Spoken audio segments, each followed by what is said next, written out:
Amending the regulation of the health and social care professionals by the Medical Council and Coro are the subject of the measures in this bill. The amendments to the Health and Social Care Professionals Act 2005, the Medical Practitioners Act 2007 and the Regulated Professions Health and Social Care Amendment Act 2020, and that is very, very welcome. The bill will restore the ability of holders of British medical degrees to take up interim training posts in this state.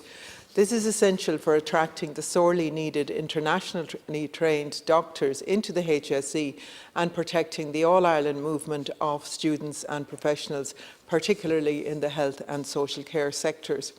A report published by the Education Committee on the third level student cross-border enrolment in Ireland exposed the very low levels that exist today.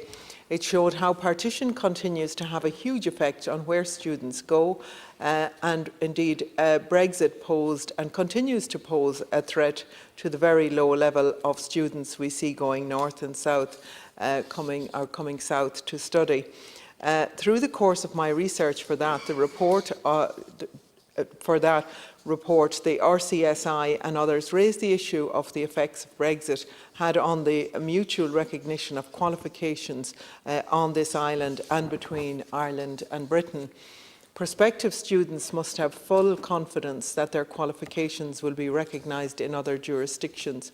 It's also essential for the functioning of a variety of sectors.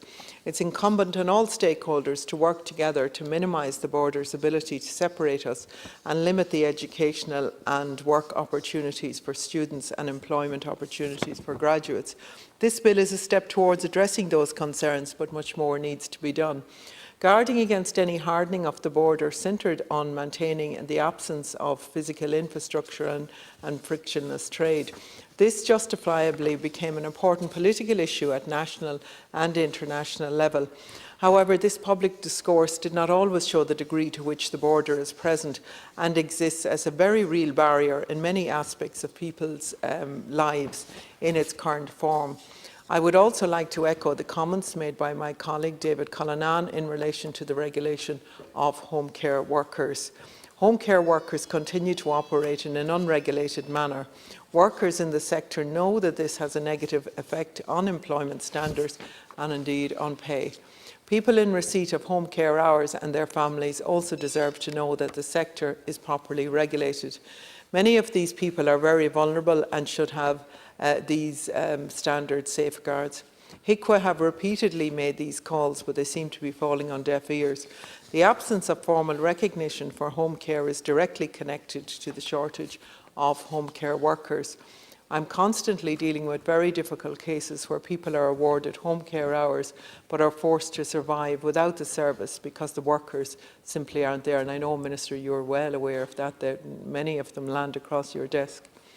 With the government's hands-off approach and the HSE's outsourcing of home care to private providers have failed. Do you remember when we had a really good home help service and a home care service across the communities where everybody was happy and people got an hour, people knew they were worth an hour, and then they started chopping it down to half an hour and less than that. Like, it's really has been an absolute failed market. Proper regulation as well as secure, well-paid employment conditions are long overdue. Many people have talked about the difficulties, and it's in yourself, Laska, here, like around the GP shortages and all that, but that hasn't happened by accident. Like, we haven't had proper workforce planning, and we haven't had the numbers of places that we need in the third level sector to make it easier for people. I meet people all the time who really desperately wanted to do medicine, that they couldn't do it. I meet nurses all the time that did PLC course, but only 3% of them go on to be able to do nursing because we don't have the places for them. We really need joined up thinking here. It's really putting people in jeopardy that we're not doing that. It's a terrible indictment on us. Related but not connected, I really want to ask Minister around the care students for Dublin Business School that were left in abeyance because they couldn't get the Coro approval earlier earlier this year, a couple of months ago. Those students, many of them, are still left in abeyance. I have written to the Minister to ask him what are the options for those students. I know there are options for a limited number of those students. There's about 80 impacted. They are all social care workers and social workers that need to be in the system. We really shouldn't be putting this block in their way.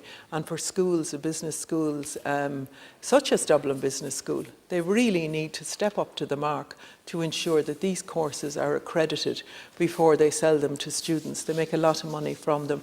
So I'd really appreciate it if you could give us an update on that as well. And I thank you for this bill and I welcome it. Thank you.